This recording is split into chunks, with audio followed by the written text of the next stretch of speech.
पूर्व समय में सतयुग के उत्तम निषेध नामक नगर में हेमकुंड नाम वाला कुबेर के सदृश धनी वैश्य रहता था, जो कुलीन, अच्छे काम करने वाला, देवता, अग्नि और ब्राह्मण की पूजा करने वाला, खेती का काम करता था। वह गौ, घोड़े, भैंस आदि का पालन करता और दूध, दही, छाछ, गोबर, घास, गुड़, चीनी आदि अनेक वस्तु बेचा करता और उसने इस प्रकार बहुत सा धन इकट्ठा कर लिया था। जब वह बूढ़ा हो गया तो मृत्यु को निकट समझकर उसने धर्म के कार्य करने प्रारंभ कर दिए। भगवान विष्णु का मंदिर बनवाया, कुआं, तालाब, बाबरी, आम, पीपल आदि के वृक्ष तथा सुंदर बाग बगीचे लगवाए। सूर्योदय से सूर्यास्त तक वह दान करता। गांव के चारों तरफ जल की प्याऊ लगवाई।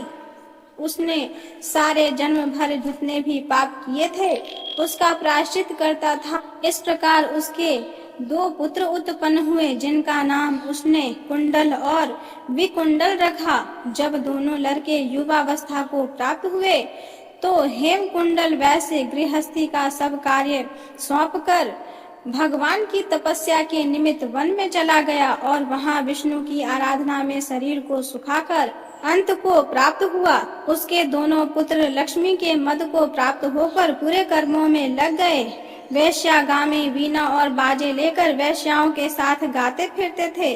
अच्छे सुंदर वस्त्र पहनकर सुगंधित तेल आदि लगा भांड और खुशामदियों से घिरे हुए हाथी की सवारी करते थे और सुंदर घरों में रहते थे। इस प्रकार ऊपर बोए बीज के सदृश वह अपने धन को बुरे कर्मों में नष्ट करते थे।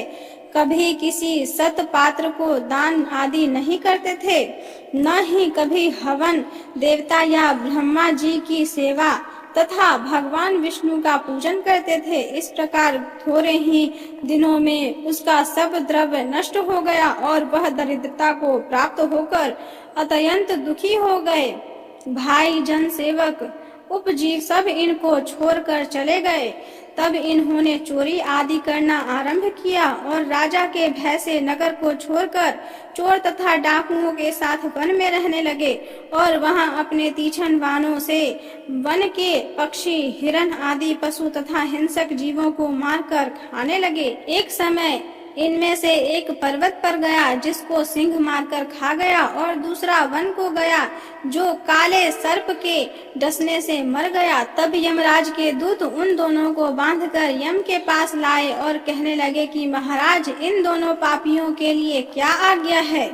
इस प्रकार माघ मास महात्म्य में 6ठे अध्याय की कथा समाप्त हुई। आगे की कथा सुनने के लिए मेरे वीडियो को लाइक करें तथा मेरे चैनल को सब्सक्राइब करें। धन्यवाद।